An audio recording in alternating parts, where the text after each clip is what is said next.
한번 기도하고 뜻되는 모임을 잠깐 먼저 가지고 또 하나님 말씀 나누겠습니다. 하나님 은혜 감사합니다.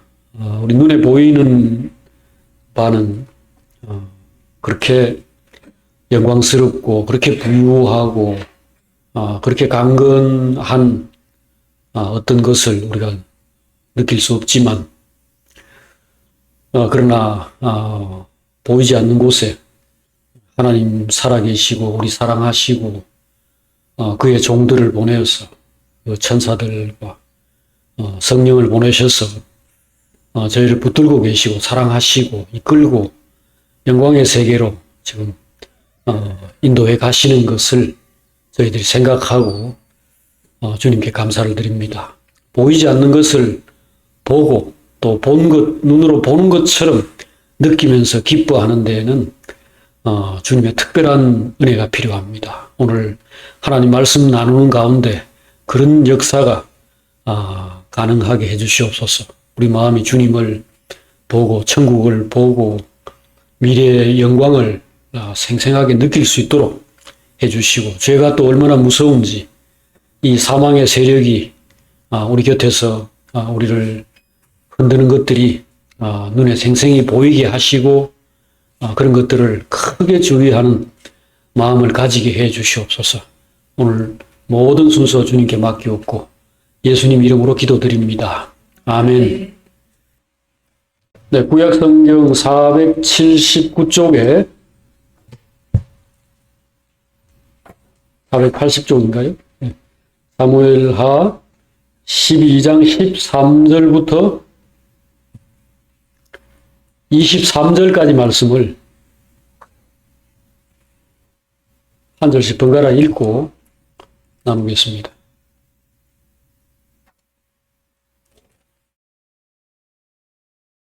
네, 사무엘하 12장 13절입니다. 다윗이 나단에게 이르되 내가 여호와께 죄를 범하였노라 하매 나단이 다윗에게 말하되 여호와께서도 당신의 죄를 사하셨나니 당신이 죽지 아니하려니와 이 일로 말미암아 여호와의 원수가 크게 비방할 거리를 얻게 하였으니 당신이 낳은 아이가 반드시 죽으리이다 하고 나단이 다시 자기 집으로 돌아가니라. 우리아의 아내가 다윗에게 낳은 아이를 여호와께서 치심에 심히 앓는지라. 다윗이 그 아이를 위하여 하나님께 간구하되 다윗이 금식하고 안에 들어가서 밤새도록 땅에 엎드렸으니 그 집에 늙은 자들이 그 곁에 서서 다윗을 땅에서 일으키려 하되 왕이 듣지 아니하고 그들과 더불어 먹지도 아니하더라. 이래 만에 그 아이가 죽으니라. 그러나 다윗의 신하들이 아이가 죽은 것을 왕에게 아뢰기를 두려워하니 이는 그들이 말하기를 아이가 살았을 때 우리가 그에게 말하여도 왕이 그 말을 듣지 아니하셨나니 어떻게 그 아이가 죽은 것을 그에게 아뢰을 수 있으랴. 왕이 상심하시리로다 함이라. 다윗이 그의 신하들이 서로 수군거리는 것을 보고 그 아이가 죽은 줄을 다윗이 깨닫고 그의 신하들에게 묻되 아이가 죽었느냐 하니 대답하되 죽었나이다 하는지라. 다윗이 땅에서 일어나 몸을 씻고 기름을 바르고 의복을 갈아입고 여호와의 전에 들어가서 경배하고 왕궁으로 돌아와 명령하여 음식을 그 앞에 차리게 하고 먹은지라.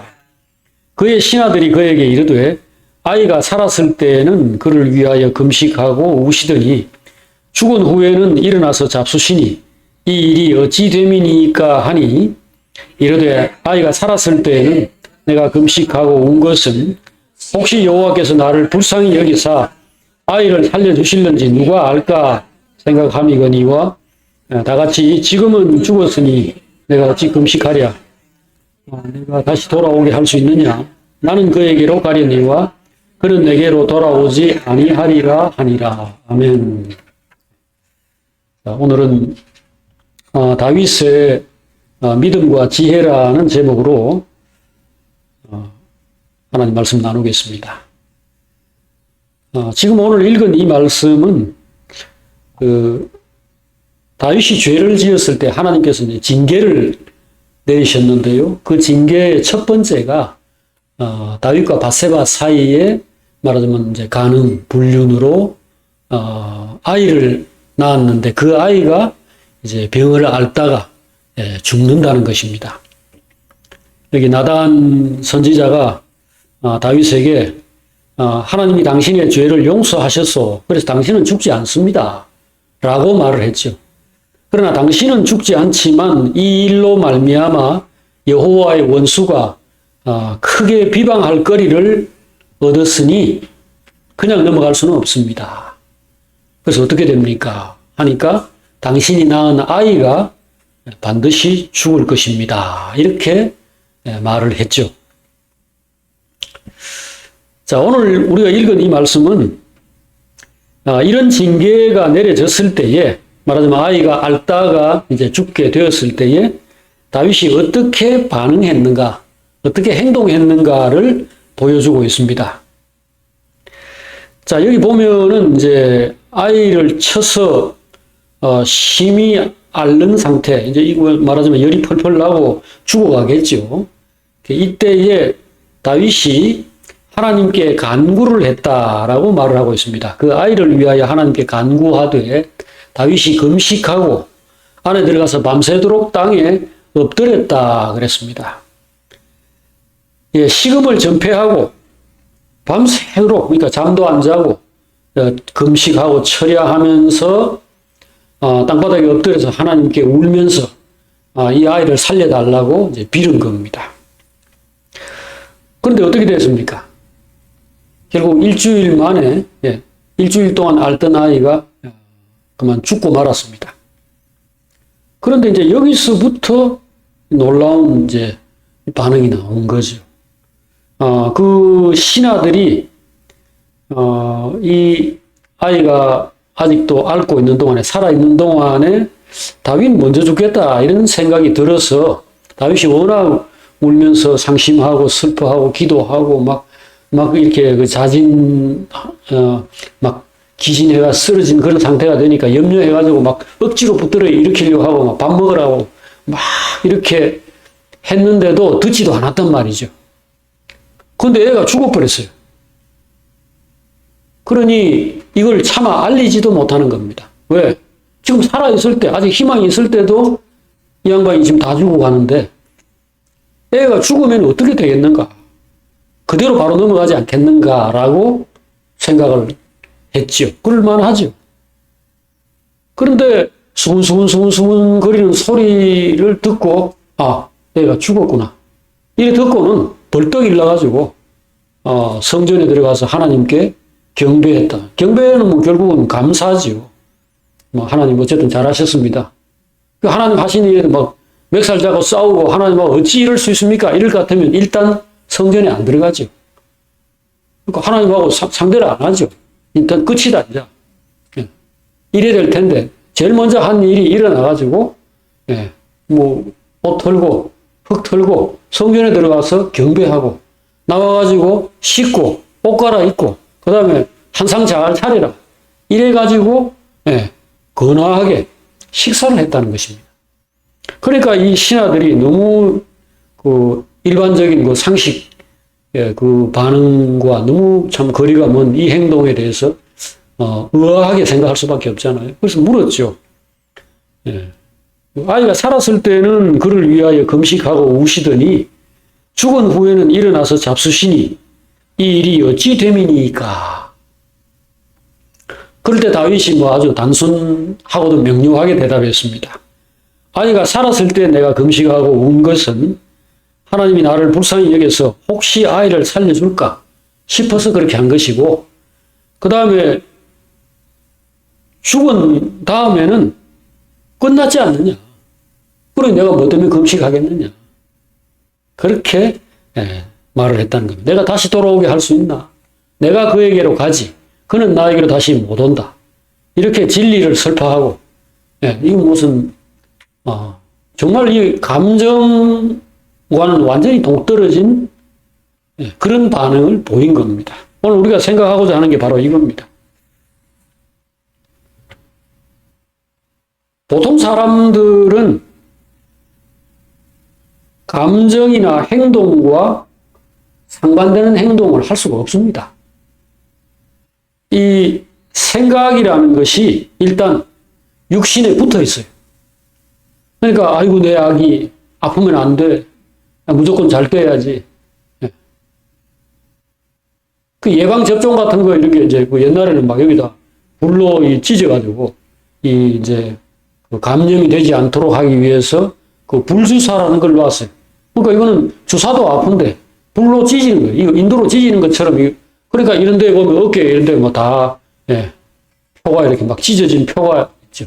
그런 걸 어떻게 했나 몰라 싶을 정도로 그 부모로서는 아이에게 손을 대서 잠시라도 괴롭게 되는 것을 받아들일 수 없는 마음이 있잖아요. 그런데 지금 여기 다윗은 이 아이가 죽고 난 다음에 마치 좋은 일이 생긴 것처럼 그냥 털어버리고 일상으로 그대로 돌아갔다는 것입니다. 이것이 바로 하나님을 알고 진리를 아는 사람의 지혜와 자유를 보여주는 겁니다. 이러면 인생이 아주 수월하고 인생이 알짜배기 인생이 돼요. 그러면 일반 사람들이 그 육신의 생각과 감정대로 행동하는 것은 그렇지 않다는 얘기겠죠. 그런 사람들은 결국 되지도 않을 일에 매달려 가지고 인생을 허비하게 됩니다. 살아있을 때는 아이가 회복될 가망이 있으니까, 즉 하나님이 용서해 주실 가망이 있고 뭐 다른 방법으로 혹시 처벌이 이루어질 수는 없나? 이렇게 생각을 해서 무조건 살려달라고 빌은 겁니다. 그러나 죽었을 때는 하나님의 뜻이 어디 있는지, 하나님이 어떤 결정을 내리고 어떤 판단을 내렸는지가 이미 드러났잖아요. 아, 이 애를 데려가는 것이 하나님 뜻이구나. 그게 처벌이구나. 이걸 알게 됐고, 그 다음에 일이 끝났으니 기도를 거두고 일상으로 돌아가는 것이다. 이거죠. 그래서 진리가 너희를 자유롭게 하리라. 요한복음 8장 32절에 이 말씀을 다시 한번 생각해 보게 됩니다. 행복하게 살고 잘 살려면은 두 가지를 알아야 돼요. 하나는 우리는 완전할 수 없다. 우리는 하나님 앞에서 죄도 짓고 실패도 하고 바보스러운 행동도 하고 그래가지고 고생을 하게 되어 있다. 이거를 알아야 돼요. 이거를 받아들여야 됩니다. 어찌 이런 말 하면 안 됩니다. 세상에는 벌어질 수 없는 일이 없어요. 다 벌어집니다. 왜? 사람이 바보니까. 머리를 떼버렸으니까. 선악과를 먹었을 때 머리 갖다 내버리고 여기다 돌멩이 얹어놓은 것 같아요. 그러니 그 판단하는 것들이 어리석기 짝이 없고 과도하고 어떤 때는 미흡하고 그 생각이나 감정이라는 것이 굉장히 치우쳐 있고 모자라고 문제가 있습니다. 그거는 뭐 무슨 박사고 무슨 뭐 대단한 어떤 권력과 명예와 지식 뭐 이런 걸 가지고 있는 사람들도 뭐 저는 그런 걸 가지고 있지 않아서 잘 모르겠는데 우리가 밖에서 보니까 뭐 비슷한 것 같아요. 지금 대통령이다 뭐다 하는 사람들의 세계에서 벌어지는 일들을 보면은 별거 없구나. 똑똑하고 뭐 총명하고 무슨 경륜이 있고 해도 별로 배운 것도 없는가 보다. 이렇게 생각이 되잖아요. 그래서 진리를 알아야 돼요. 제대로 알아야 돼요. 정말로 제대로 똑똑해야 지혜로운 선택들, 지혜로운 행동들 하고 그러면 인생이 수월하고 단순하면서도 알짜배기 인생을 살 수가 있습니다. 많은 사람들이 얼마나 의미 없는 감정 소모를 하고 의미 없는 행동들을 하는지 좀 답답해요. 그들은 일이 벌어졌을 때 또 그들이 생각하지 못했던 어떤 어려움이 닥쳤을 때 뭔가를 해야 된다는 이 급한 마음에 뭔가 행동을 하는데 결과적으로 상황을 전혀 개선하지 못해요. 지금 이 벌어진 문제를 해결하지도 못하고 오히려 상황을 악화시키는 경우가 더 많습니다. 왜 그런가? 생각이 잘못돼서 그렇죠. 무지하니까. 무지하고 어리석으니까. 하나님을 알지 못하는 사람은 인생이라는 게 하나님에게서 나왔다는 것을 모르기 때문에 어떻게 살아야 되는가를 알 수가 없어요. 그러니까 사람이 떡으로만 사는 것이 아니고 하나님의 입에서 나오는 말씀으로 산다. 그 신명기 8장에 나오는 말씀, 예수님이 마귀에게 시험 받았을 때 아까 마태복음 4장에서 다시 인용해가지고 시험을 물리쳤는데 40일을 굶은 분이, 그래서 지금 뭐 말도 못하게 배가 고프고 떡이라 하면 지금 환장할, 눈이 돌아갈 이 상황에서 돌로 떡을 만들어라. 그래야 네가 하나님 아들이지. 이렇게 시험했을 때에 그걸 하지 않은 겁니다. 힘이 없어서 하지 않은 게 아니고 할 말이 있어서 하지 않은 겁니다. 무슨 할 말이 있는 네가 40일이나 굶는 인간이 무슨 하나님의 아들이고 무슨 복받은 사람이고 네 미래가 뭐가 있냐.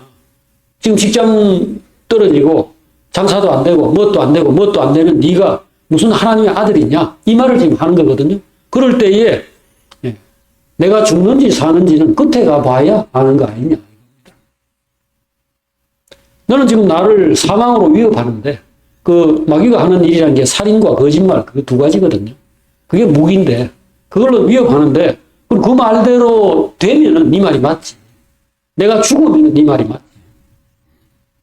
그러나 나는 부활이요 생명이니 나를 믿는 자는 죽어도 살겠고 영원히 죽지 아니하리라. 주님이 훗날에 그 나사로의 집에서 그 말을 했는데 마귀 앞에서도 얘기한 겁니다. 사람은 하나님의 말씀으로 사는 자다.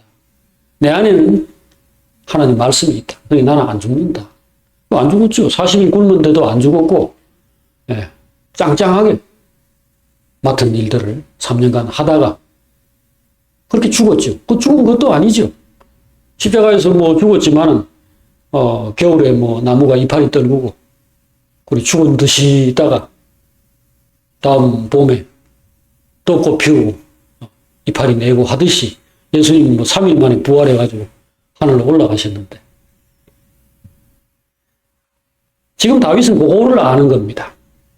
다윗은 이게 아주 나쁜 놈이에요. 이게 지금 자기 부인이 막 수없이 많고 자식들이 가득한 이런데 남의 집에 그 참 충성된 자기 부하에 그 부인을 갖다 뺏어가지고 자기 부인으로 삼고 남편을 죽이고 이런 짓을 하는 놈은 하나님의 아들도 아니고 이거는 마귀 새끼고 나쁜 놈이다. 이렇죠. 하지만 뭐 사람이 다 그런데요. 우리가 그 눈을 크게 떠서 크게 봐야 돼요. 다윗만 이러냐? 우리도 똑같은데요. 우리는 이런 형편이 안 돼서 이걸 못한 거고 이런 시험 때 올라갈 새가 없어서 우리가 그걸 안 하고 있었을 뿐입니다. 다윗도 그동안 적어도 이거 지금 한 30대 후반이나 40대 이런 일을 한 것 같은데 그동안에는 안 했잖아요. 교통사고 내는 사람, 교통사고 내가지고 뭐 죽는 사람도 그 순간까지는 살아있었잖아요. 죄라는 게 밤낮 있는 것도 아니고 이거 죄 지었다 해가지고 특별한 사람이 전혀 아닙니다.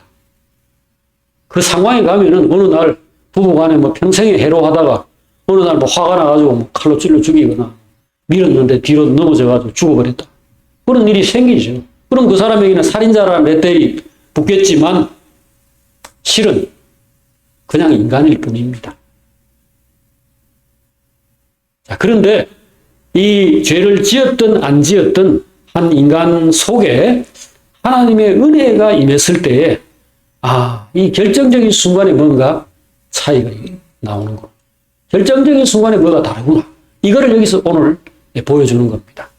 아이가 아파서 죽을 때에 얼마나 괴롭겠습니까? 그게 누구 때문에 그렇게 된 건지 이걸 누구보다 잘 알죠. 그리고 지금 그 바세바라는 그 부인은 정말 어렵게 얻은 사람이죠. 그처럼 비싼 대가를 지불하고 결혼한 다른 여자가 없었을 겁니다.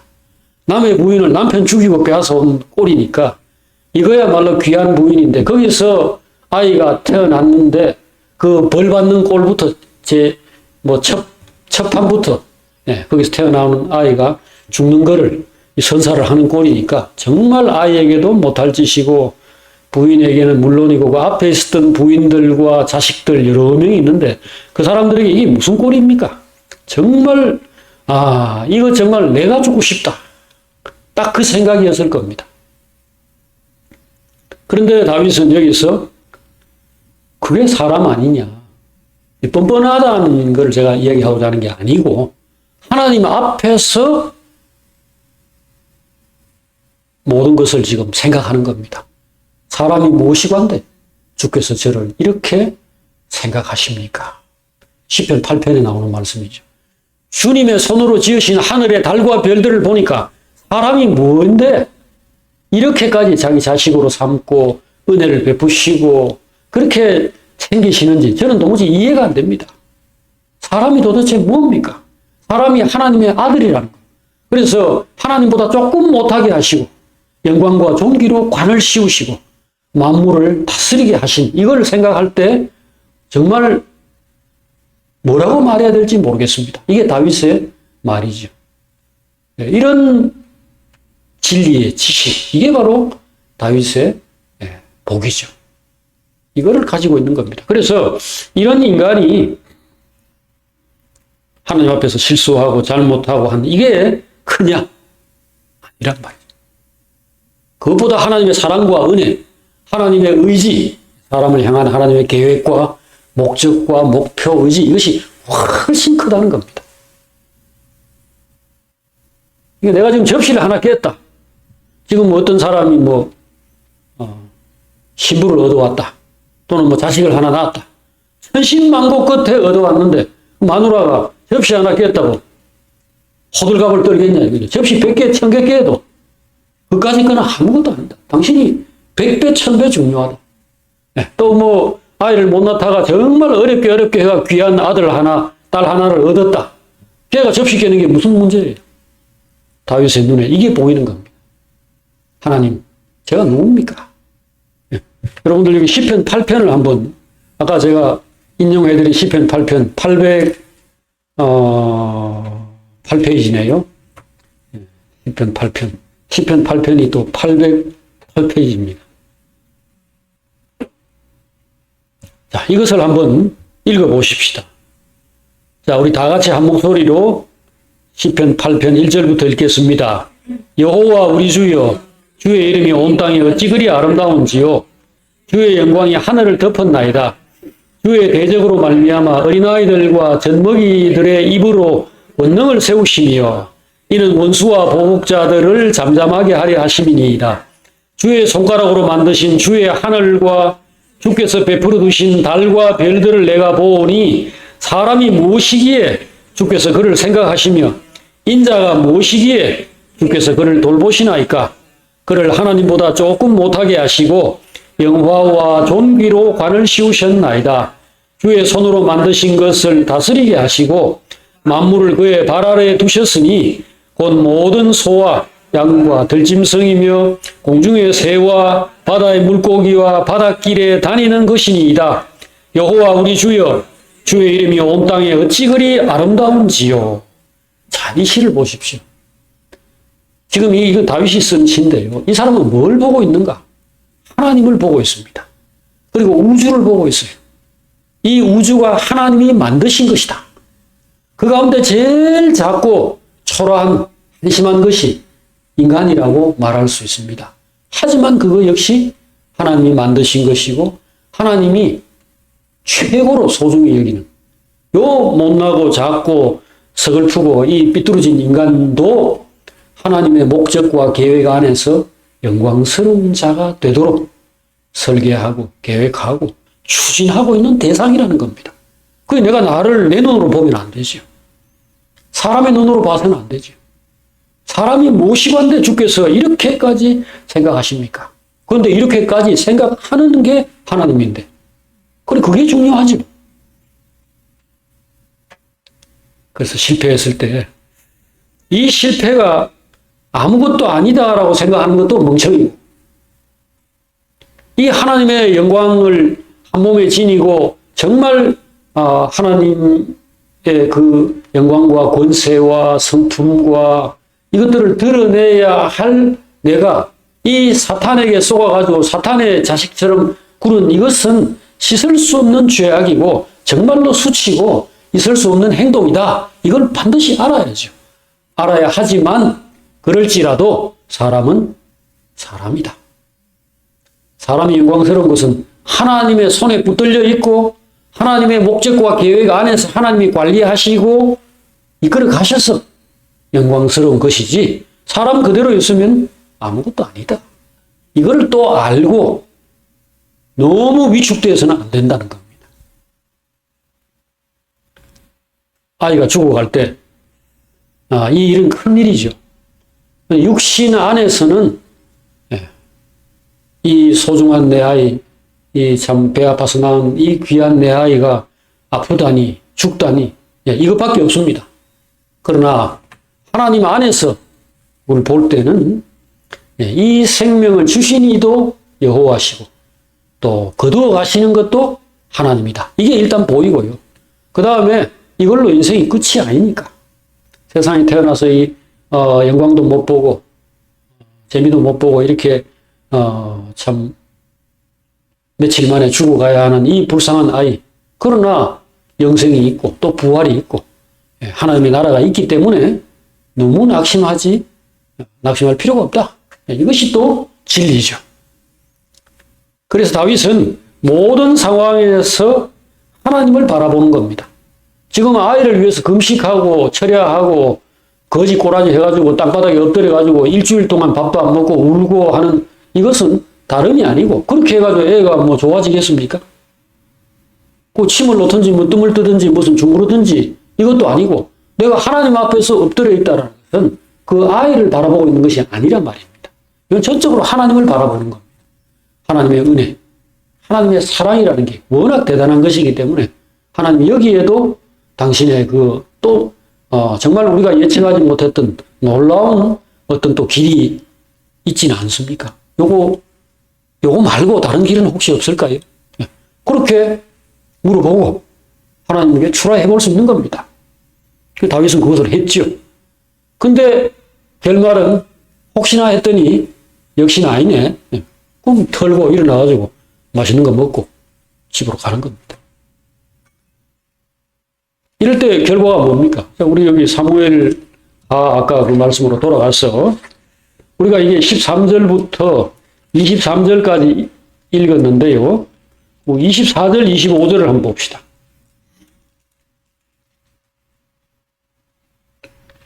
자, 22절부터 25절까지 연속으로 한번 읽어볼까요? 자, 찾아서만 읽겠습니다. 이르되 아이가 살았을 때에 내가 금식하고 운 것은 혹시 여호와께서 나를 불쌍히 여기사 아이를 살려주실런지 누가 알까 생각함이거니와 지금은 죽었으니 내가 어찌 금식하랴. 내가 다시 돌아오게 할 수 있느냐? 나는 그에게로 가려니와 그는 내게로 돌아오지 아니하리라 하니라. 다윗이 그의 아내 밧세바를 위로하고 그에게 들어가 그와 동침하였더니 그가 아들을 낳음에 그 이름을 솔로몬이라 하니라. 여호와께서 그를 사랑하사 선지자 나단을 보내 그의 이름을 여디디야라 하시니 이는 여호와께서 사랑하셨기 때문이더라. 자, 이건 바로 뒷구절에 나왔으니까 바로 뒤에 벌어진 일처럼 보이지만 그렇지는 않습니다. 이 솔로몬은 나중에 보니까 다윗의 첫째, 그러니까 밧세바와의 사이에서 태어난 첫째 아들이 아니고 넷째 아들이에요. 첫 번째 태어난 아이가 죽은 거 그거는 빼고요. 빼고 이후에 여기 역대상 3장 5절 말씀 보니까 예루살렘에서 다윗이 낳은 아들들은 이러하니 시므아와 소밥과 나단과 솔로몬 네 사람이라. 이 넷은 다 밧세바의 소생이라. 이렇게 되어 있습니다. 그러니까 이 밧세바와의 사이에 아이가 5명 낳는데 1번은 다윗의 죄를 짊어지고 먼저 가셨고 그 다음에 뒤에 줄줄이 4명을 낳았는데 그 이름이 성경에 다 나와 있습니다. 제가 이거를 왜 강조를 하느냐 하면은 다윗이 낳은 자식들이 사무엘하 5장에 나와 있는데요. 거기에 나와 있는 아이들 이름이 나온 게 19명이에요. 자, 이 19명 가운데 1번부터 6번은 헤브론에서 낳은 아이라고 되어 있습니다. 그래서 암논이 첫 번째고, 그 다음에 나발의 부인이었다가 다윗의 부인이 되었던 아비가일 같은 멋진 여자에게서 또 다니엘이라는 아들이 태어났고, 그 다음에 또 압살롬, 아도니아, 스바디아, 이드르암 이런 6명이 다윗이 전체 이스라엘의 왕이 되기 전에 헤브론에서 유다 지파만의 왕으로 있을 때에 각각의 부인으로부터 한 명씩 아들을 얻었다고 되어 있습니다. 그 다음에 7번부터 10번이 바로 밧세바에게서 얻은 아들 4명이에요. 그 시므아와 소밥과 나단과 솔로몬 이렇게 나와 있어요. 그 다음에 요게 이제 결국은 1번부터 10번인데 나머지 9명은 이름은 나와 있는데 엄마 이름이 없어요. 그러니까 엄마 누구에게서 암논을 얻었다. 엄마 누구에게서 압살롬을 얻었다. 이런 식으로 앞에 6명은 있는데, 그리고 이제 밧세바까지도 엄마 누구에게서 4명 얻었다. 이렇게 되어 있는데, 나머지 뒤에 9명은 이름이 없어요. 근데 이 어느 엄마에게서 태어난 아들들이 모조리 이름 나와 있는 엄마 경우에는 1명입니다. 1명. 여러분들 지금 여기 사무엘하 5장, 지금 우리 12장을 공부하고 있는데, 사무엘하 5장을 한번 잠깐, 펴보실 거예요. 네, 여기 지금 14절에 보면은 예루살렘에서 난 자들의 이름이 삼무아, 소밥, 나단, 솔로몬 이렇게 나와 있죠. 그런데 그 앞에 3장을 한번 가봅시다. 3장. 사무엘하 3장. 거기 보면 엄마 하나, 아들 하나, 엄마 하나, 아들 하나. 요게 1절부터 5절까지 쭉 나와 있습니다. 자, 거기 맏아들 암논이라 하는 게 2절에 있죠.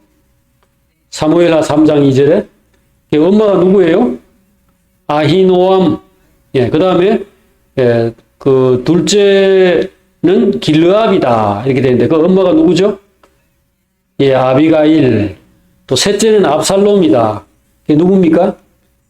마가죠. 자, 이런 식으로 이름이 있습니다. 근데 제가 지금 말하고 싶어 하는 건 이겁니다. 왜 그 앞에 있던 정실 부인, 먼저 있었던 부인들에게서는 아들이 1명씩인데, 지금 다른 아들이 있었는데 이름을 뺐는지는 모르겠습니다. 뺐다면은 그것도 역시 의미가 있겠죠. 근데 어쨌든 간에 아들 1명씩 소개해 놨는데, 밧세바에게서는 몇 명이요? 4명. 그 다음에 뒤에도 아들 9명 이름이 역대상 3장 5절에 나와 있습니다. 그 다음에 첩에게서도 난 자식이 있다고만 소개가 되어 있습니다. 그 사람들은 엄마가 없어요. 그럼 이건 뭘 지금 이야기하는 거겠어요? 이 내용이 종합해보면. 하나님이 밧세바를 특별히 사랑하고, 그러니까 다윗과 밧세바 사이에서 아들을 많이 낳게 해주셨다. 딸은 전체에서 다말 하나밖에 없다고 역대상 3장 5절에 소개되어 있어요. 그들의 누이는 다말이더라. 딸을 소개 안 한 게 아니에요. 근데 이상하게도 그 부인하고 결혼하면은 꼭 아들 하나씩, 아들 하나, 아들 하나, 아들 하나, 이렇게 낳았는데, 밧세바는 아들 4명을 낳았다. 이게 복을 준 거 아니고선 지금 뭐라고 달리 해석을 하겠습니까? 이것들이 뭐가 이쁘다고? 다른 부인들 생각할 때, 아니, 저 사람들은 지금 불륜을 지금 결국은 펼친 셈인데, 시작은. 하나님께서 저런 것을 되게 좋아하시나 보지. 저 집에 왜 아들 4명을 이렇게 주고, 거기에서 나온 막내 아들이 누구예요? 솔로몬입니다. 그걸 왕으로 계승을 시켰다. 자, 여기는 우리가 지금 하나님의 뜻을 해석 안 할 수가 없죠. 이걸 그냥 묵과하면은 하나님은 이런 거를 좋아하시는 분인가?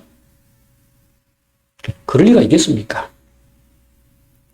결국 오늘 여기 다윗의 태도가 마음에 들었다는 겁니다. 첫 번째 원인은. 여러분 지금 인생을 살 때에 하나님하고 그게 씨름하는 거고, 하나님하고 거래하는 거고, 하나님하고 같이 걸어가는 겁니다.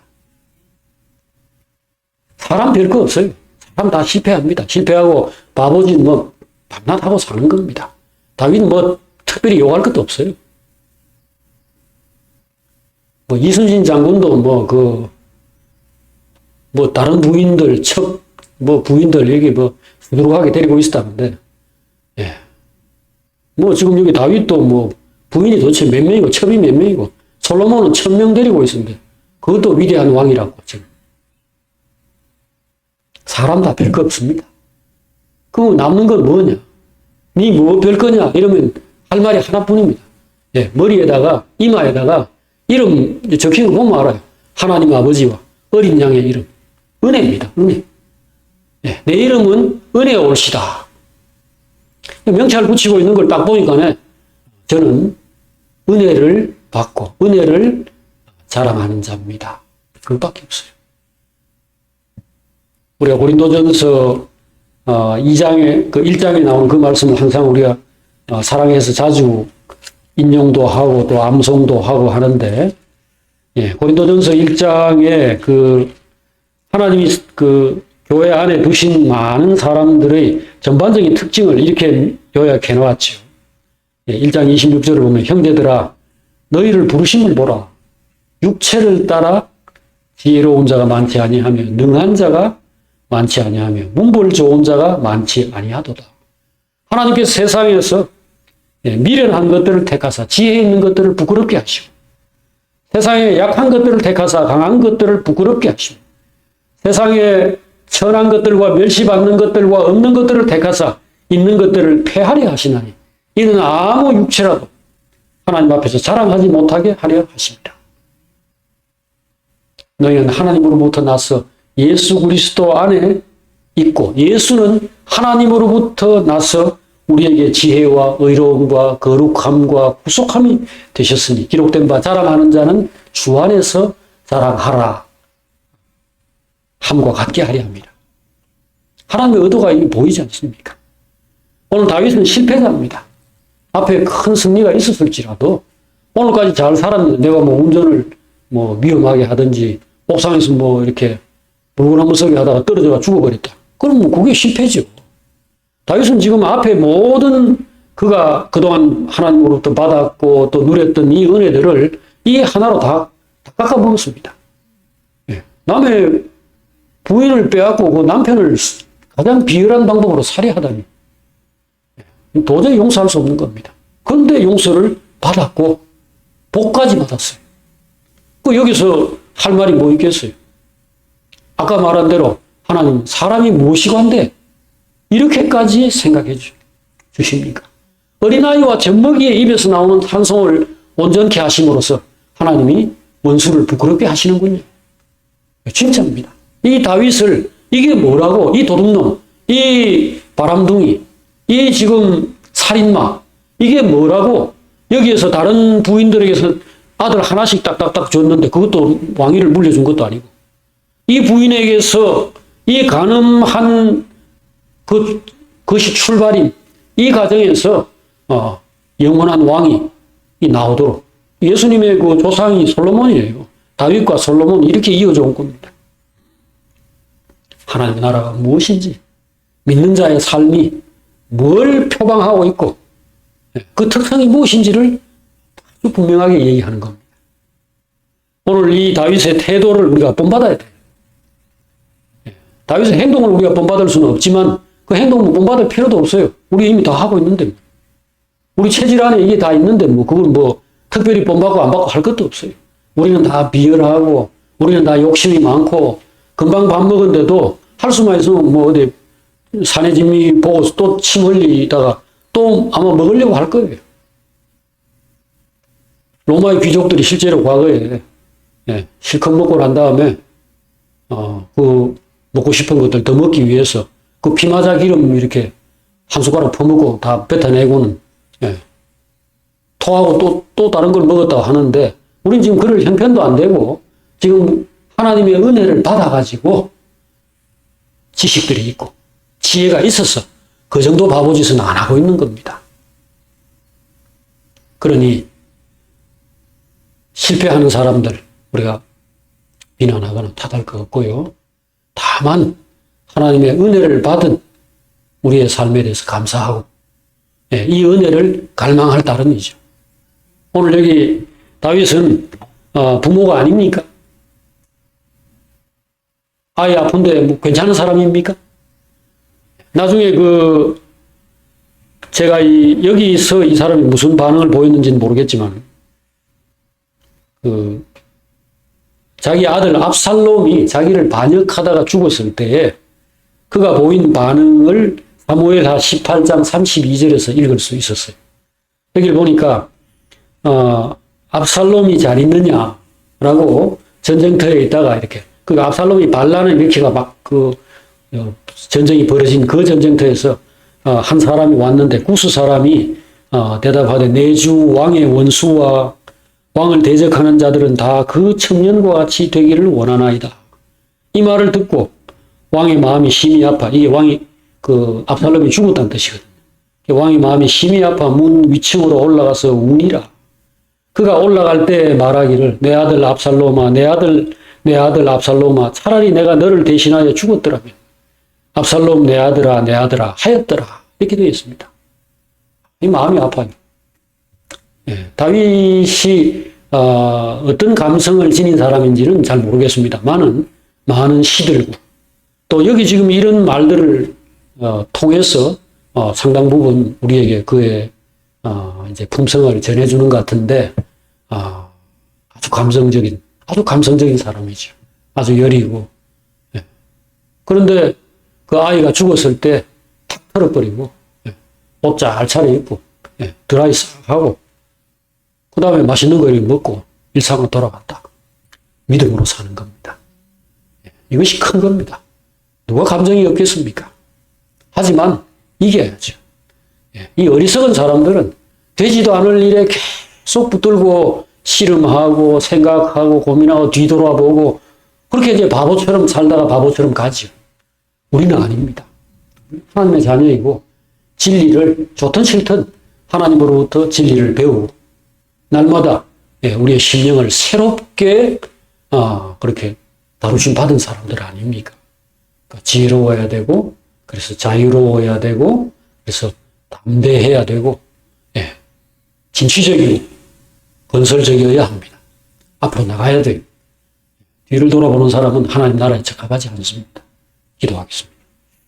하나님 아버지, 오늘 다윗이 정말 바보 같은 짓을 했고 그것 때문에 평생의 고생을 이제 하고 그 시작하는 시점에 벌써 사랑하는 그 아들이 아무 죄도 없는 그 불쌍한 아기가 일주일 만에 또는 태어나서 한 달이나 된 가운데서 그냥 죽어가는 것을 바라봐야 했는데 그때 그런 자기 감정에 충실하거나 자기 연민 또는 무슨 자기 부인이나 어떤 다른 사람 이런 것을 생각한 것이 아니라 하나님의 나라와 하나님의 의를 생각하고 하나님의 이름과 하나님의 영광이 얼마나 소중하고 이것이 원수에게 만약 문제가 된다면 하나님 나라도 무너지고 하나님의 권세도 다 허물어진다는 것을 생각하고 하나님 앞에서 합당하게 행했던 것을 오늘 저희들 돌아보았습니다. 저희들도 사는 과정에서 이 다윗 비슷한 바보 같은 일들도 하고 또는 뭐 꼭 그렇게 하지 않았더라도 마귀가 우리를 시험하고 공격하고 삶의 여건들이 정말 어렵게 전개되는 것을 날마다 겪고 있습니다. 하나님 그럴 때에도 하나님을 보게 하시고 하나님을 체험하게 해주시기를 구합니다. 진리로 우리 마음을 새롭게 하여 주시옵소서. 그래서 진리로 자유롭고 정말 하나님이 기뻐하시는 그런 건설적이고 영광스러운 인생을 계속 살아갈 수 있게 하여 주시옵소서. 예수님의 이름으로 기도합니다. 아멘.